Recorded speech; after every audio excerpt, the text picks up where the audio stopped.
On a cold Tuesday morning in Manhattan, New York, hundreds of people hurried into Harrison National Bank. Luxury cars pulled up one after another. Men in tailored suits discussed million-dollar investments. Women carrying designer handbags rushed toward the elevators. Inside the marble lobby, everyone seemed to have somewhere important to be. Almost no one noticed the young man quietly mopping the floor near the entrance. His name was Daniel Carter. He was 35 years old. Every morning, Daniel arrived before sunrise, cleaned the bank from top to bottom, and disappeared before most executives even learned his name. Some employees greeted him politely. Most walked past him as though he didn't exist. Daniel never complained. He simply smiled and continued working. But that Tuesday would become the day nobody inside Harrison National Bank would ever forget. At exactly 9:08 that morning, Daniel parked his cleaning cart beside a hallway and opened his small locker. Hidden beneath a neatly folded work jacket was an old brown envelope. The edges were worn. The paper had turned slightly yellow with age. Daniel held it carefully for a moment. He closed his eyes, then whispered quietly, "Today's the day." Without another word, he walked toward the reception desk. Melissa, the receptionist, looked up from her computer. "Morning, Daniel." "Good morning." She noticed the envelope. "What's that?" "I need to give it to Mr. Richard Bennett." Melissa laughed. "The CEO?" Daniel nodded. "Yes." She leaned back in her chair. "Daniel, do you know how many people ask to see him every day?" "I imagine quite a few." "And do you know how many actually do?" Daniel smiled. "Probably not many." "Exactly. So if you're trying to hand him another cleaning report, leave it with me." Daniel gently shook his head. "I'm sorry, but I can't." Melissa sighed. "And why not?" "Because I promised someone I'd place it in his hands personally." Several customers waiting nearby started listening.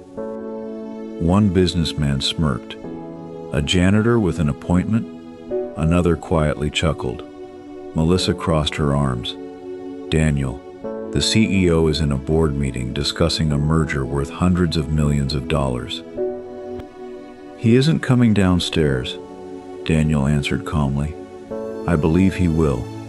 The confidence in his voice caught her off guard. For the first time, she looked carefully at the envelope. Across the front, written in neat handwriting, were only a few words. "To Richard Bennett, open only in my presence." And beneath those words, a signature. Melissa frowned. She looked at Daniel again. "You've carried this for a long time, haven't you?" Daniel nodded. 7 years. Her smile slowly disappeared. Before she could ask another question, the bank's assistant manager, Thomas Green, walked through the lobby. "Melissa, what's going on?" She pointed toward Daniel. "He insists on seeing the CEO." Thomas laughed.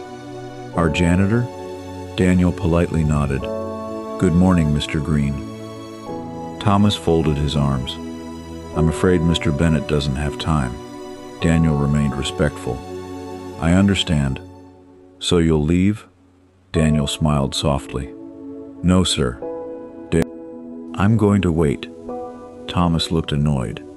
"You really think the CEO is leaving a billion-dollar meeting for this?" Daniel looked down at the envelope. "Yes." The entire lobby became unusually quiet. Nobody understood where his confidence came from. A few customers even took out their phones, expecting some kind of argument. Instead, Daniel simply stood there, patiently. 5 minutes passed. Then, 10. Melissa finally sighed. "I'll call his assistant."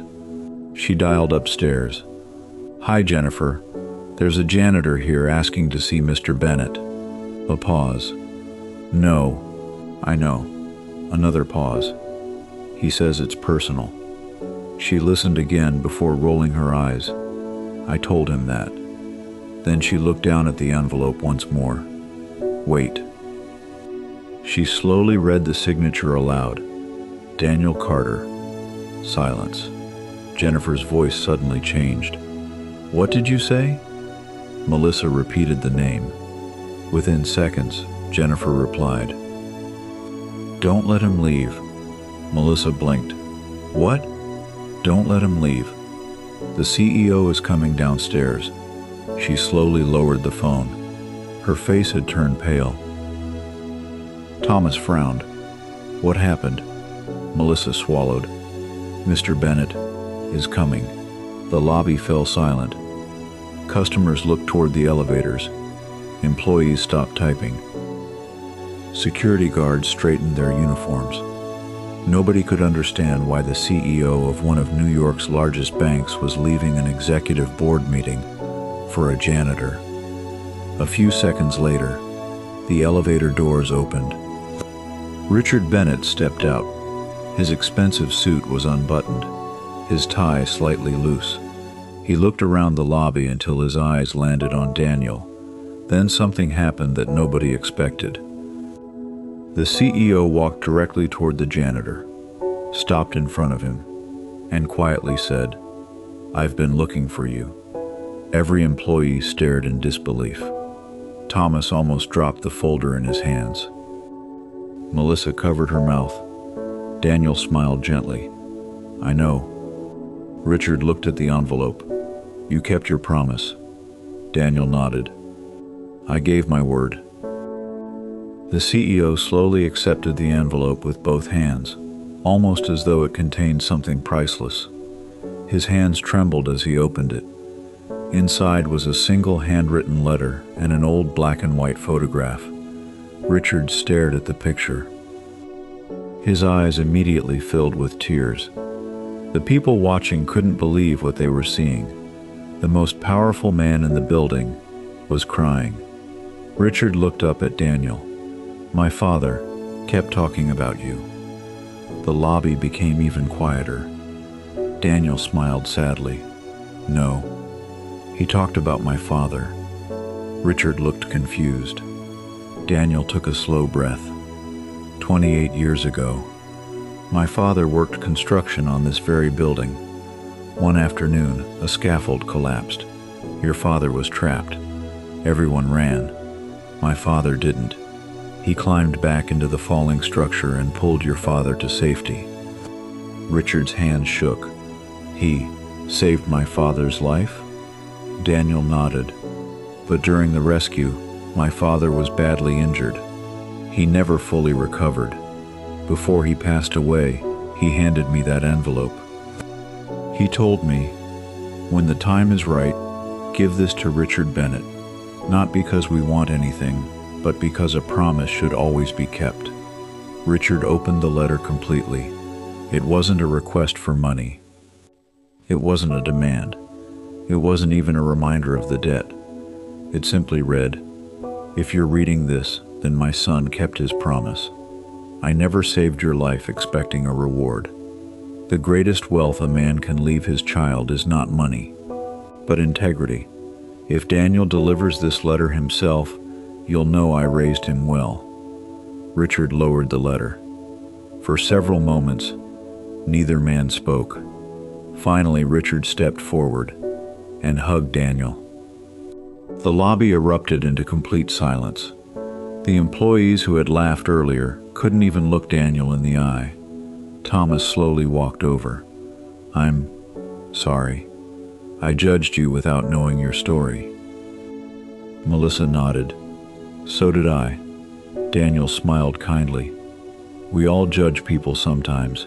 The important thing is learning not to." Richard turned toward every employee in the lobby. "I want everyone here to remember today. The man you ignored every morning, the man you barely greeted, has more honor than many people who wear expensive suits."